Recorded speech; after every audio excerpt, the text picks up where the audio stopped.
Hello and welcome back to predictions. No, what? Hello and welcome back to the I Like Numbers and F1 podcast. Today I will be going through the Miami Grand Prix from yesterday. A very good one, I will say, um, from some drivers' point of view. And hold on. Oh, never mind. Yes, right.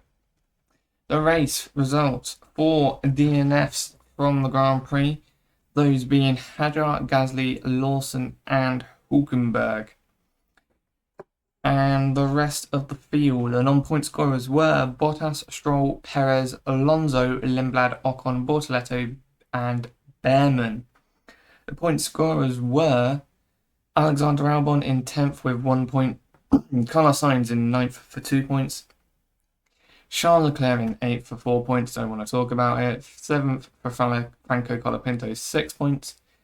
Hamilton in 6th for 8 points. Max Verstappen in 5th for 10 points. George Russell getting 4th for 12 points. And the podium was a double McLaren with Oscar Piastri in 3rd place for 15. Lando Norris in 2nd place for 18.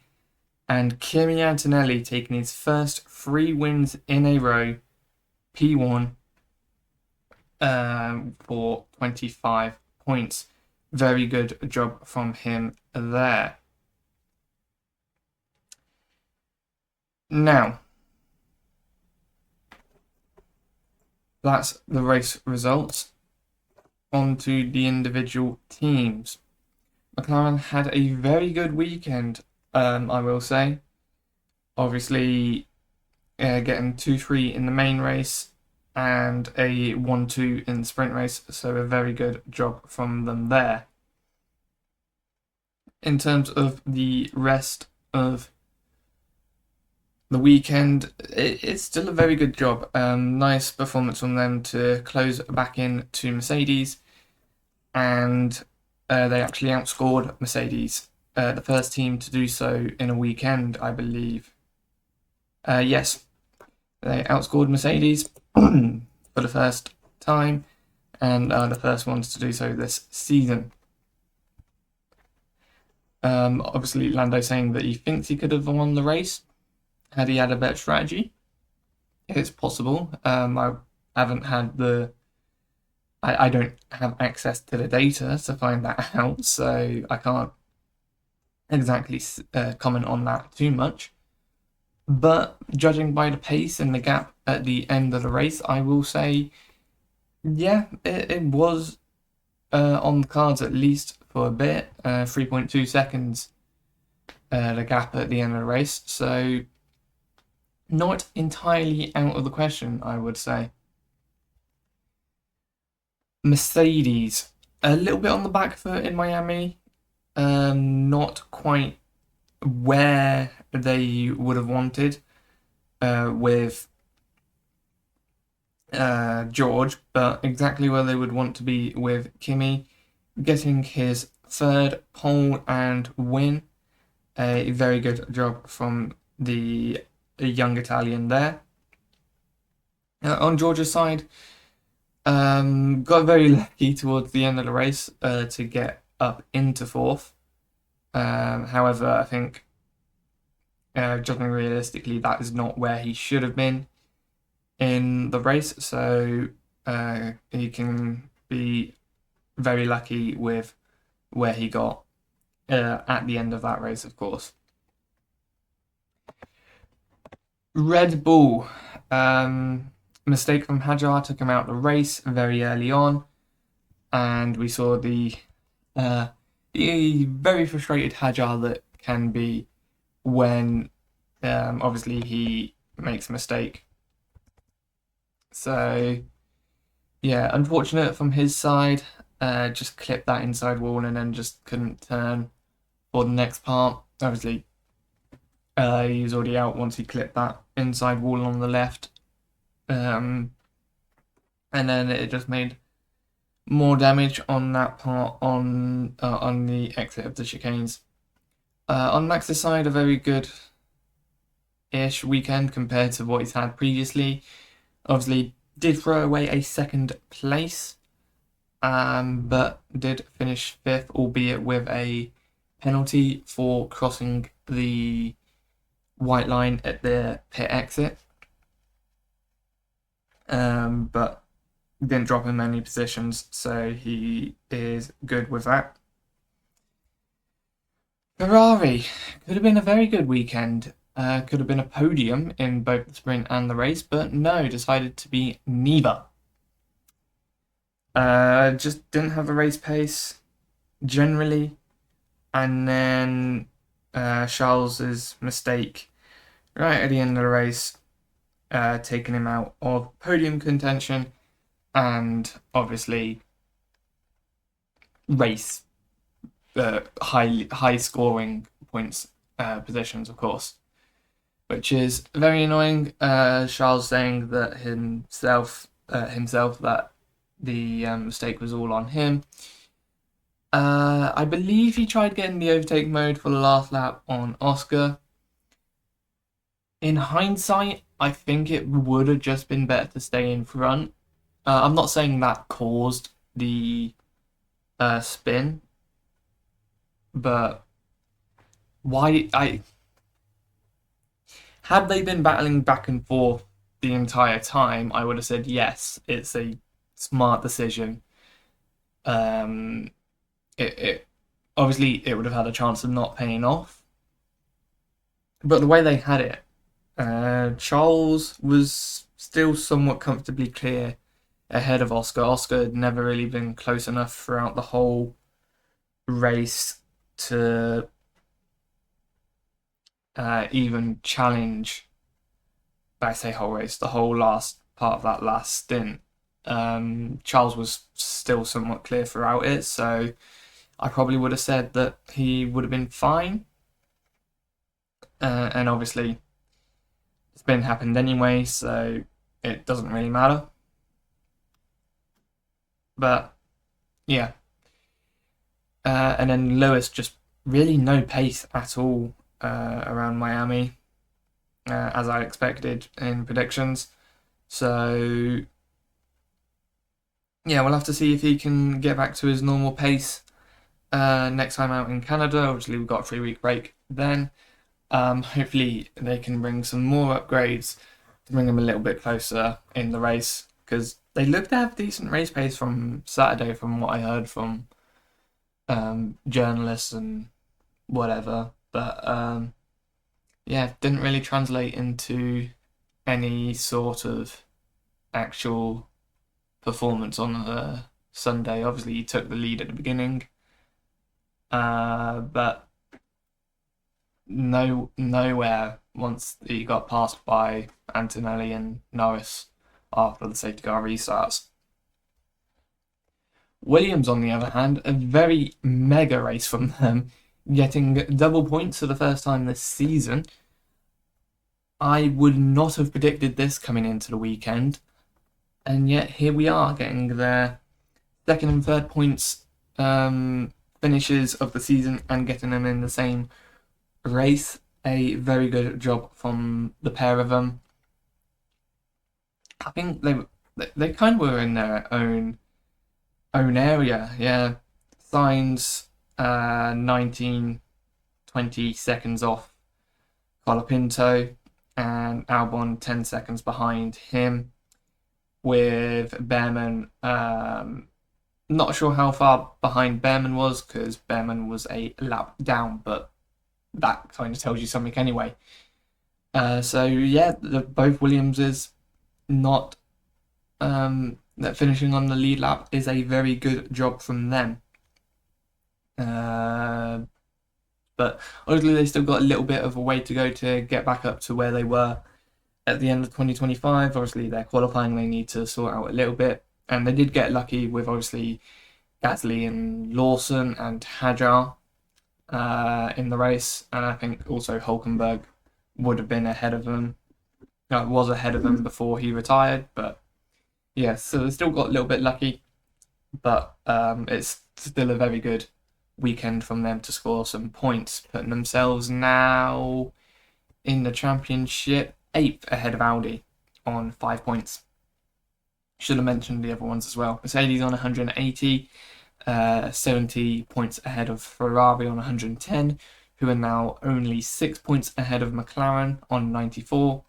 Red Bull at 4th on 30 points, just ahead of Alpine. And that is all the teams that I've gone through so far. RB now with no points this weekend put themselves 7th in the Constructors' Championship. Very unlucky with Lawson. The onboards don't really show it that well, but I will take the flashing lights on the steering wheel as evidence that Lawson's car did brake before going into the corner, and then obviously collided with Gasly, and then obviously that issue and then taking him out the race completely. And then Lindblad, the last of the non-Cadillac and Aston Martins by a decent chunk, 31 seconds to Ocon in front of him. So no pace for Lindblad and unlucky for Lawson. Aston Martin are still well at the back. Alonso finishing ahead of Perez and Stroll and Bottas. They've still got a long way to go. Obviously, as I just they were 30 seconds off the back of Lindblad, and then 1 minute off the back of the proper midfield. So they've still got a little bit way to go, but they've got 3 weeks to sort it out for Canada. Won't be able to sort it out completely, but they should be able to bring some upgrades and actually get a little bit somewhere. Unlike this weekend where they didn't bring any upgrades at all. They are now firmly last in. They're still last in the championship. Obviously, with Cadillac taking 10th on countback because they got a 13th, whereas Aston's best result is only 15th. Still very good actually from them to finish with both of their cars for the first time this season. But it's not really an achievement that you want to be saying at round 4 when there was so much hype for Aston coming into this season. Haas missing out on points with Behrman, and Ocon down in 13th. They now put themselves 6th in the championship, 5 points behind Alpine, 4 points ahead of RB. A bit disappointing in the race, obviously, with Behrman starting 11th. Should have been able to pick up 2 positions because of Gasly and Hülkenberg, but not as much of race pace as they would have liked for this weekend, and therefore they miss out on the points and give them to Williams instead. This should have been their opportunity to capitalise on Gasly not scoring and reduce some of the damage caused by Japan, but the damage continues to be scored against them in the constructors as they fall further back from they fall behind Alpine now. Audi, very good drive. Very good drive from Bortoleto to get up to 12th. Unlucky for Hülkenberg. Not sure what actually went wrong with him. He kind of just retired during the safety car. Had a technical issue and had to retire. So, yeah. I believe Hülkenberg would have been in the top 10 after that safety car because of Gasly and Lawson and Hadjar, obviously. But not quite the weekend that Hülkenberg would have wanted, not finishing this one and not starting the sprint. But a very good job from Bortoleto to get up to 12th. Not quite points, but it shows that they've got good race pace, and if they can carry that through to Canada, they might be able to score points there. Alpine, very unlucky with Gasly to be taken out on lap 4, but a very good job from Colapinto to be close enough to the front guys so that when Charles got his 20-second penalty, he was able to capitalise and get ahead of him. It was actually really close to that front pack the entire race. Obviously, the front two were miles ahead of everyone. 24 seconds ahead of Oscar, Lando was.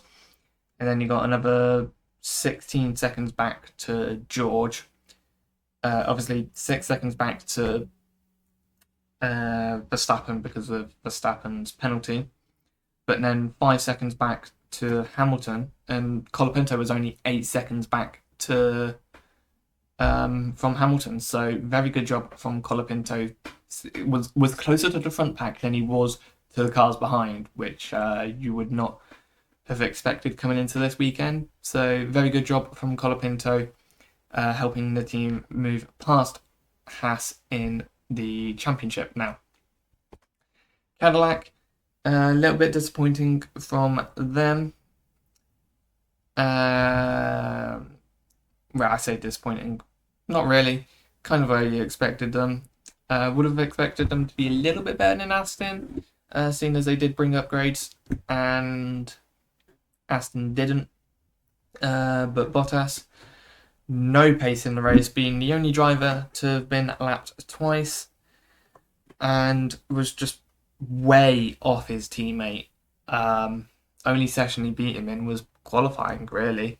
Only one that mattered anyway. So yeah, Bottas needs to find out where he can sort that out, or whether it was just track dependent, and then they can try and focus on scoring some more points. Try and scoring some points at all. Obviously, they've still got a long way to go to the rest of the midfield, but they are at least somewhat fighting Aston with Perez. So that is all for the individual teams. Time to go through each individual driver, starting off with the retired ones, beginning with Hadjar. For whatever reason, it just seems like F1 websites interviewers just didn't talk to Red Bull throughout the whole weekend. Like, there's not even a chat. There's not even a paragraph to say how Red Bull did under what the team said. Website link down in the description, like always. So yeah, don't know what's going on there. They just forgot about Red Bull or something, I guess. But yeah, very unfortunate from Hadjar. Just a simple mistake took him out of the race, and yeah, no one to blame but himself. And that's what he did for about 5 minutes before even getting out the car. Yeah, like very, very simple mistakes. It's the first time I think I've seen someone even do that. Clip that inside wall. So very, very unfortunate from Hadjar, but shouldn't have made a mistake. Pierre, on the other hand, not much he could have done, obviously. With Lawson's mechanical issue. It was on for some good, decent points. Obviously, was behind the Williams at this point. Hold on. Interesting. But yeah, very decent stuff from Gasly. A little bit behind his teammate, which is a little bit surprising, but did a very good job to score points in the sprint. Just unlucky that he didn't have the opportunity to score points in the main race because of that incident.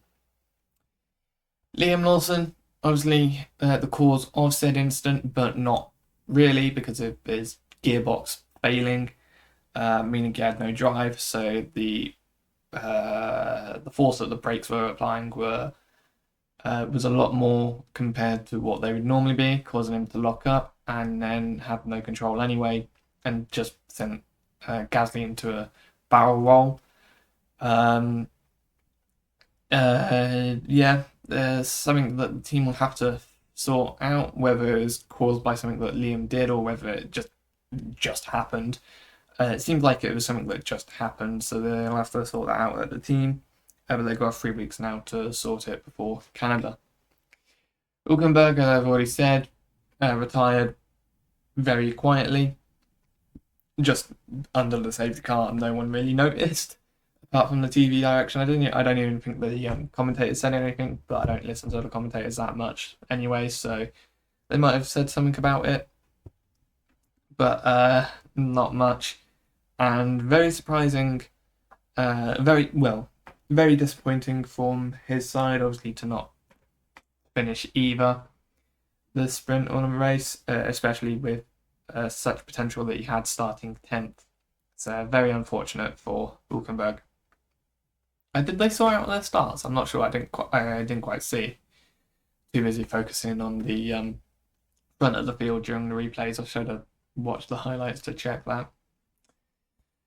And now on to the drivers that did finish the race. Valtteri, off his teammate, only one lap twice. I don't know what went wrong with him. Just no race pace, which is very concerning from his side because it's not the first time. He was obviously very far off the back in Japan. He did speed in the pit lane, getting a drive-through penalty, but that doesn't explain all of the gap that he had. Is there more? Yeah, that was the only other penalty in the race, other than obviously Max and Charles. Yeah, just no pace from Valtteri. Would have expected a little bit more. Obviously started ahead of his teammate, but finished way off.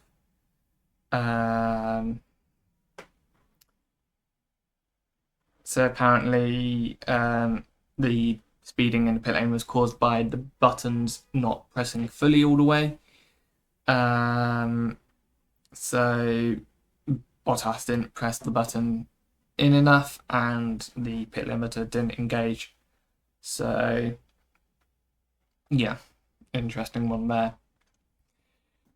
Stroll, very close to his teammate, which is a good sign.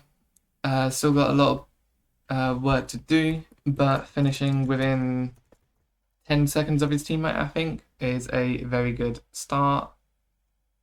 So, obviously, still a little bit off his teammate, but it doesn't matter too much at the back. Obviously, only finishing behind Perez, so still a very good job from him.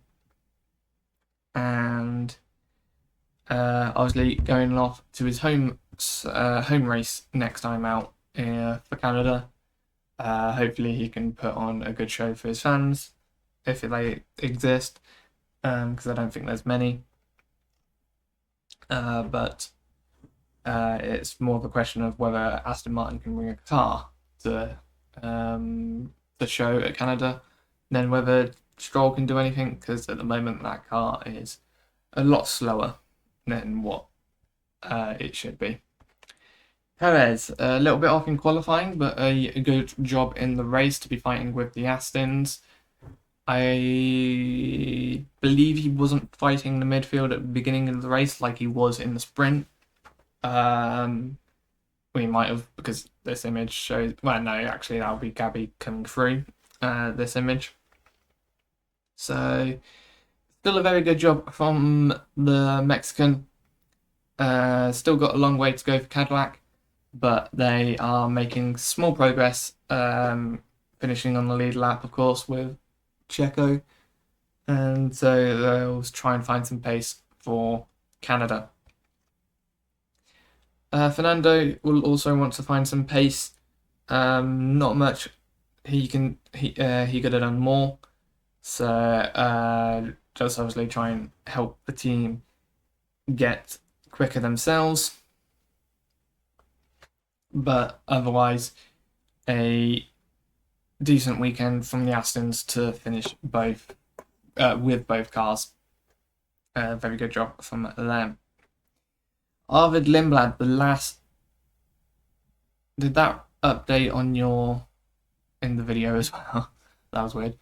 Very good job. No, never mind. Off the back, not really anywhere. It's a little bit disappointing from Arvid. Obviously, with Liam not scoring, finishing, you would have hoped for Arvid to try and score, but no pace from him, meaning he couldn't really fight towards the midfield. So maybe it's just because it's a new circuit, but I believe China and Japan would have been new circuits for him, and he still did pretty decent around there. And we go off to Canada next, where I know he won't have had any experience around, so maybe a little bit of a poor weekend incoming as well, especially since that one's a sprint. So be interesting to see how he goes around Canada, if he can bounce back, or if he is going to be struggling a little bit once again. Esteban Ocon, P13 in the race, very much behind his teammate, but not a lot. Why did I close the race classification? About 7 seconds off his teammate, which is not bad at all. Obviously disappointing for them to not score points with either of them, seeing as the Williams came from behind and did score points. So yeah, they'll have to try and figure that one out. But otherwise, Ocon not really capitalizing on this weekend to its max. Gabby did the best he could, obviously starting last, thanks to an error, thanks to something not of his within his control. So can't do anything on that side of things. But a very good job to get back up to P12. Had he been able to start where he probably could have, he could have definitely challenged the Williamses for the points. But ultimately, 3 seconds behind Behrman is where he ended up in the race. Ollie Behrman started P11, I believe, and finished P11, unable to challenge the two Williamses for points, which is unfortunate, seeing as he probably should have been the one to capitalise on Gasly and Lawson crashing and Hadjar. But in the end, missed out on points, and hopefully this does not start the streak of 11th places like in last season around Hungary time, where he just couldn't stop finishing in 11th. Hopefully he can get back into the points, and obviously a decent race for him to come back from after that crash in Japan, behind Colapinto, of course. Alexander Albon, P10, first points for him of the season. A very good job from him to get into the points. Would not have expected that at the beginning of the weekend. Did not expect that going into the race. But the Williams have done a very good job to score points, and Albon using that data gathering from Japan to a very good use in the race to score those points. Well done to him, and well done to Carlos as well, obviously finishing ahead of him in 9th and getting even more points for the team, over doubling their point score in just one weekend, obviously. But that's impressive until you realise that their point score was 2 before this weekend. You would have thought, oh hell yeah, they would have got a podium if you said that before the season began, before all the news about Williams being overweight came through. But it looks like they've shaved off a bit of that weight, and they will continue to shave off that weight heading into Canada. So Canada should be even better for them, and if they can keep continuing to score points like this, they might be able to challenge Alpine and Haas in the championship in the not too distant future. Charles Leclerc. Come on, man. Obviously, very good start to stay out of trouble between Antonelli and Max's lockups. Was a little close to Max. In my position, I probably would have given him a little bit more space, but I guess from his side, he probably thought that Max had gone a little bit deeper than he had, and so he would have had Charles would have thought he had a little bit more space, but he didn't.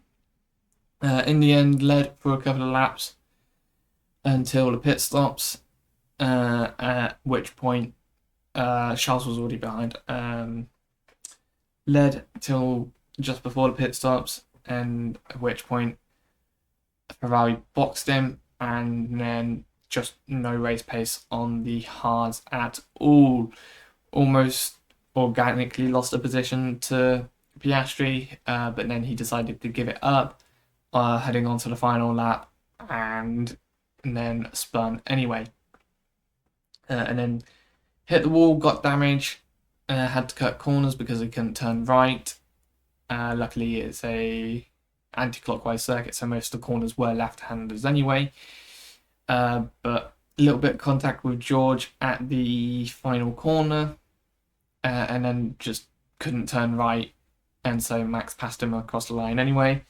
Got 20 seconds for not for driving with a dangerous car, driving in a dangerous condition, for leaving the track and gaining an advantage.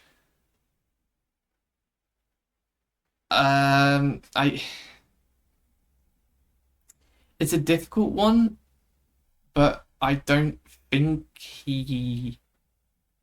The stewards in their documents say that they did not take into consideration the damage of the car because they didn't believe it was like necessary or something or whatever, which I think is a weird one.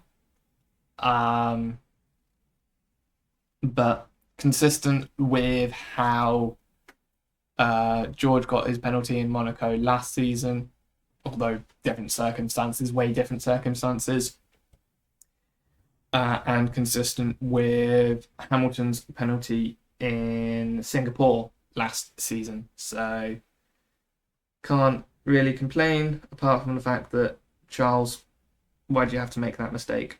Come on, man. We were looking on for a podium, and you had to throw it away, and you finished behind Colapinto. Speaking of, what a weekend for Colapinto.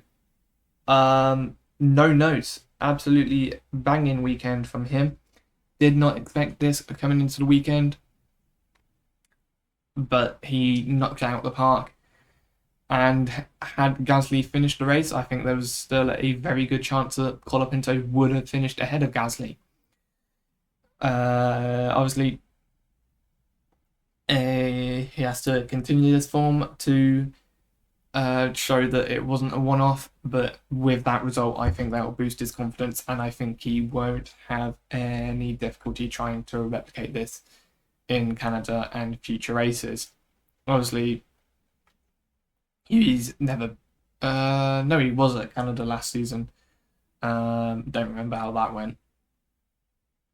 But yeah, he's looking in good form, and that is exactly what Alpine needs. Lewis Hamilton, P6, off the back of the pace, but still finished ahead of his teammate thanks to his penalty. Obviously, damage with Colapinto from lap 1. Almost forgot about that. That's actually, we'll explain why Lewis was so far off.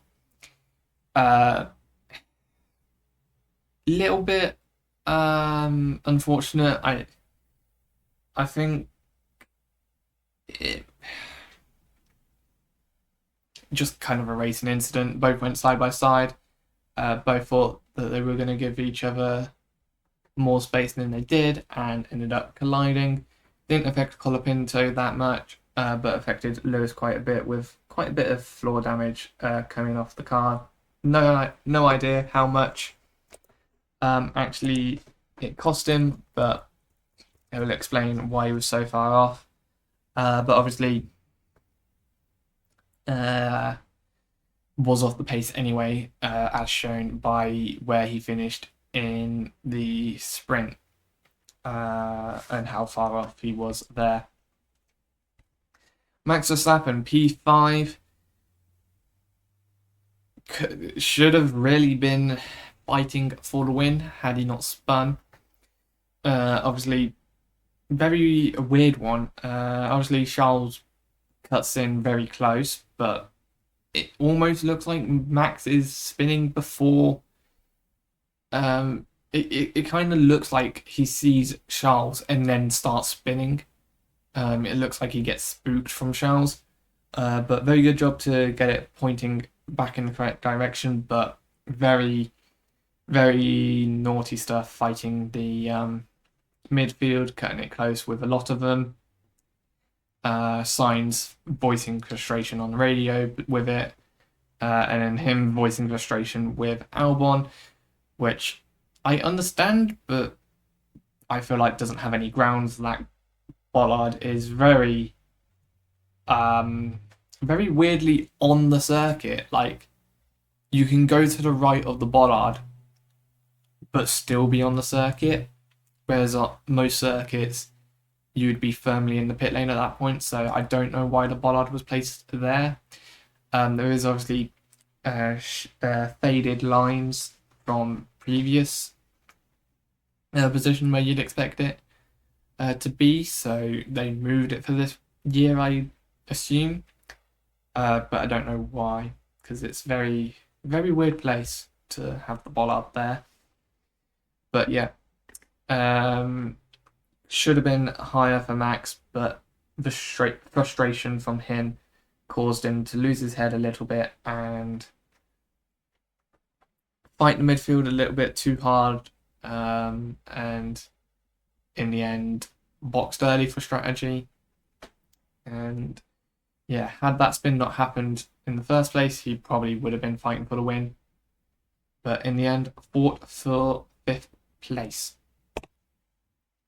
George Russell got very lucky with Charles and managed to score 4th place. Still, obviously, a lot of damage to Antonelli in the championship, but it is still within a race win on 80 points, I believe. Why did I close this one as well?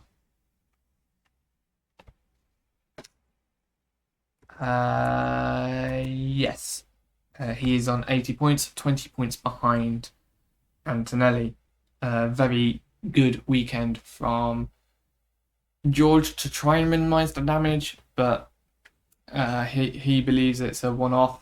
Hopefully for his sake it is, but it's not looking entirely good for George. It looks like after being the favourite coming into the season, it looks like the favourite is very slowly but surely shifting towards Antonelli. On to the podium positions then. Oscar Piastri, did not expect a P3 from him at the beginning of the race, but good strategy from the McLaren boys and good race pace allowed him to climb up the order to P4 behind Charles, and then Charles gave him the position, and Oscar never looks back because it was only one lap. So Oscar taking P3, and how have McLaren gotten a double podium before Ferrari? Why do I bother supporting Ferrari? Once Charles leaves, I need to find someone that is most definitely not going to drive for Ferrari to support, because at least the heartbreak won't be as frequent then, hopefully.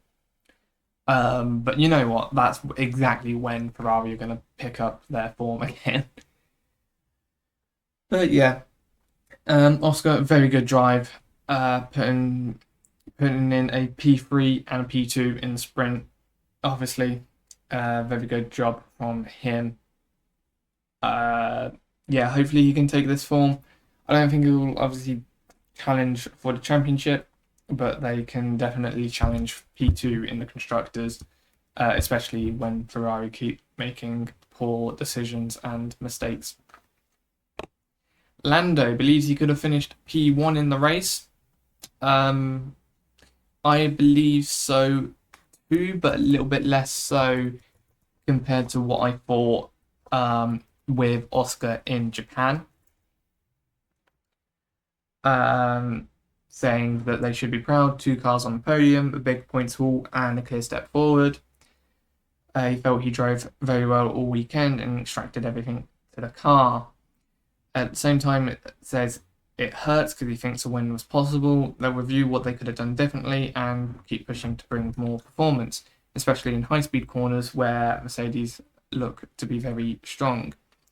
Miami suits them, McLaren, but Canada traditionally suits Mercedes, so they'll stay patient, keep their heads down, and judge the progress over the next 3 races.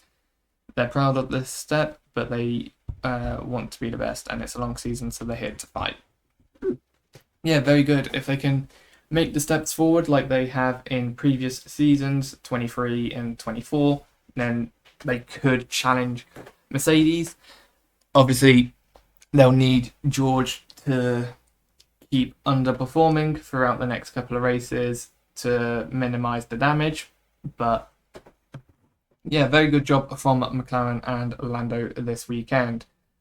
Did not expect Lando to be better than Oscar. I had thought that Oscar was better around here. But Lando decides to prove me wrong and saying that he is the better McLaren around Miami. And last but not least, Kimi Antonelli joined two elite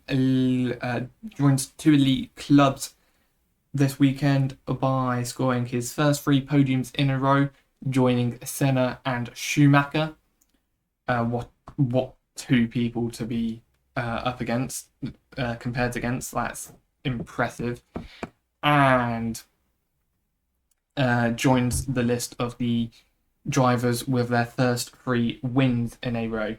Not as impressive of the list of drivers with Hill and Hakkinen. Surprised, like no one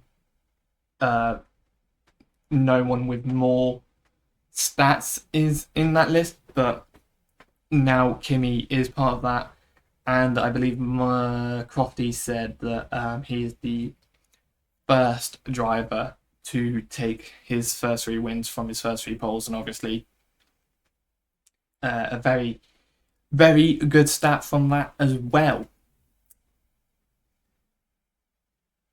He just looks in form. We'll have to wait and see when we get to Europe.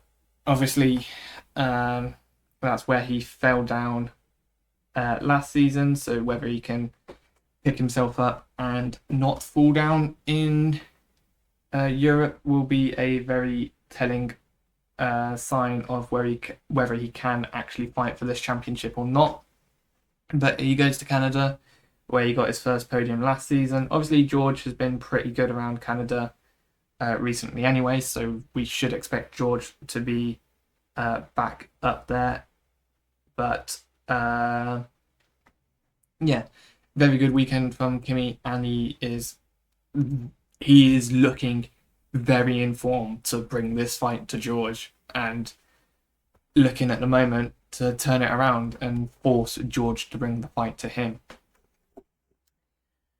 So that is all for the drivers. On to the predictions, where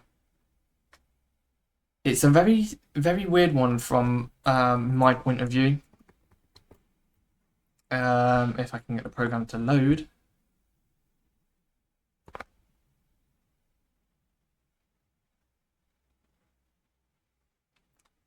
Oh, it's loaded twice. Of course it has.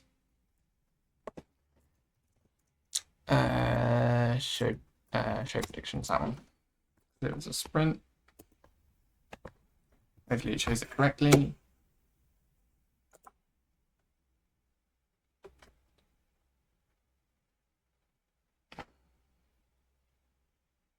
Why did it take so long to load?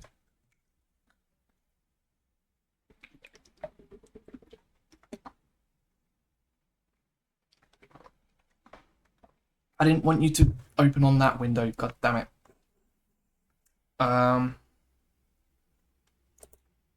Right.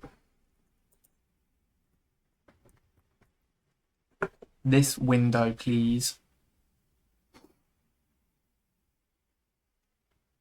I do. So, starting off with the sprint podium, the sprint top 3, sorry, in qualifying. It was Piastri in P3, so I get 2 points for that. And my brother gets 1 point for having Antonelli in the top 3. P2, it was Antonelli. None of us got that correct. However, the weighted random number and my brother both put Norris in the top 3, and so we get a singular point for that. And P1 was Norris, however, me and the weighted random number correctly put Antonelli in the top 3, so we get points for that. In the sprint, of course, it was Charles Leclerc P3. None of us putting Charles P3, however, we did all put the McLarens for P3, so we all get a singular point for that.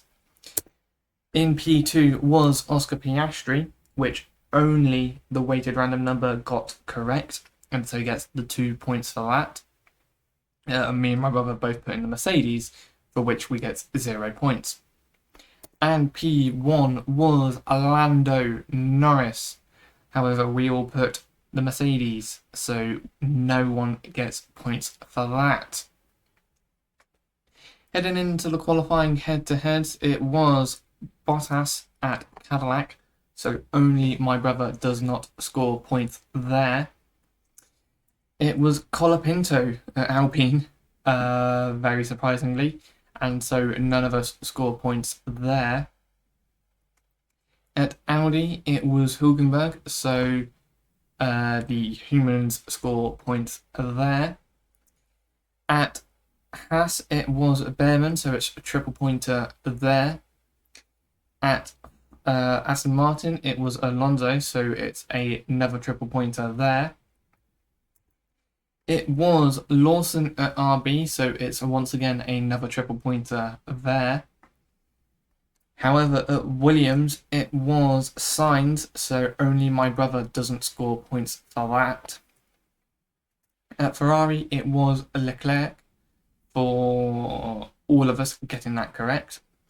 At Red Bull, it was Verstappen, so we all get points for that. And at Mercedes, it was Antonelli. Surprisingly, none of us put Antonelli there, the championship leader. And at McLaren, it was Norris, for which only the random number gets a point. In the top 3, it was Charles Leclerc P3, for which none of us put him.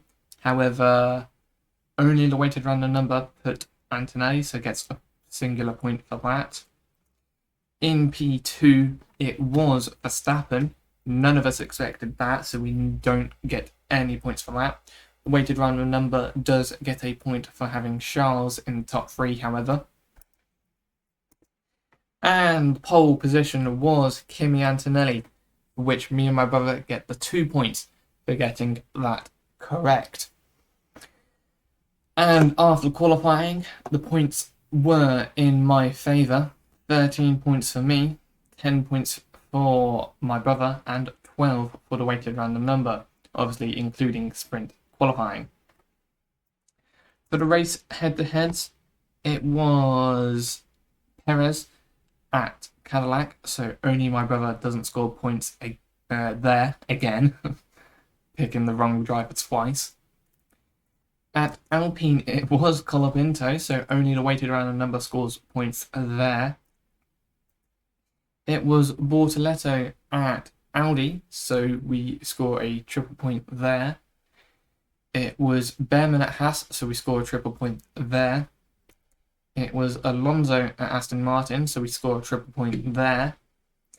It was Lindblad at RB, so only I miss out on points there. It was Sainz at Williams, so we all score points there. It was Hamilton at Mercedes, so no one scores points there. It was Verstappen at Red Bull. Don't know why I wanted to say Mercedes, so we all score points there. It was Antonelli at Mercedes, and none of us scores points. Once again, not picking the Drivers' Championship leader. I should start picking him because otherwise I'm going to lose out on points in the predictions.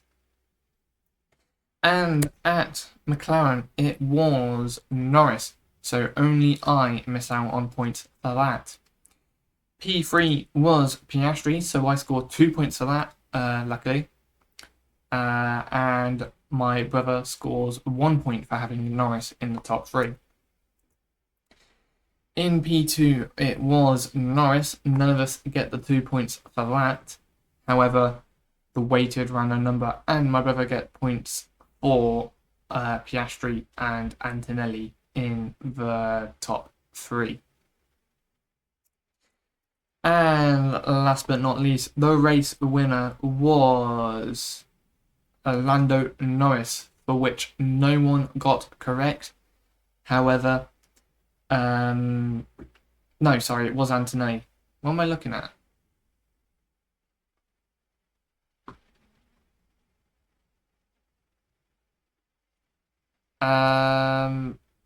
My prediction's in. Yes, that's right. My prediction's incorrect. Sorry about that. I should have changed that. Why didn't I change that? Anyway, it was Kimi Antonelli, for which only the weighted random number scores 2 points. But also, right, I'm going to go through this person by person because that's easier. The weighted random number scores 2 points for Antonelli and 1 point for Piastri, scoring 3 overall. My brother scores 1 point for Antonelli and 1 point for Norris, scoring 2 points overall. And I score 2 points for Piastri and 1 point for Antonelli because I put Antonelli second, not first. And so I score 3 points overall for the podium. In terms of the one random prediction, it was number of penalties, and there were only 3 in the race. Me and the weighted random number had picked 4, and my brother had picked 6. Meaning, from the Sunday, I score 10 points, my brother scores 10 points as well, and the weighted random number scores 15. In terms of the full weekend points, I score 23, my brother scores 20, and the weighted random number scores 27. In the full championship order, this now means that my brother still leads on 77 points. However, it is now a tie for second and third, with me on 75 points and the weighted random number on 75 points as well. I will mention in the Japan predictions, I believe. No, Australia. No. In one set of the predictions, for whatever reason, the formula that I was using in Excel was not counting points scored for McLaren. It had either way. It now does that correctly, and I believe for whatever reason I think I was the only one missing out on a point for it. So yeah, but it don't matter. 75 points for me, 77 for my brother, and 75 for the weighted random number as well. And now I am all caught back up. Woohoo! 3 weeks until Canada. Hopefully I can score some good prediction points there. It is another sprint weekend, but we already know what the random prediction is. It is animal on track because of groundhogs. Once again, it will be whether they appear in highlights or not, which is hopefully going to happen. Last season, Lewis apparently hit one, but was not on highlights at all. I believe Behrman also hit one, but that was not on highlights as again also. So hopefully they show him in the highlights this time. Otherwise, I will be putting 0. I won't. I'll probably put 1 or 2. But join me in 3 weeks' time to find that out. Other than that, hope you have a good rest of your day. Yeah, hopefully Ferrari can bring back some better performance into Canada. Other than that, hope you have a good rest of your day. I've already said that. Bye.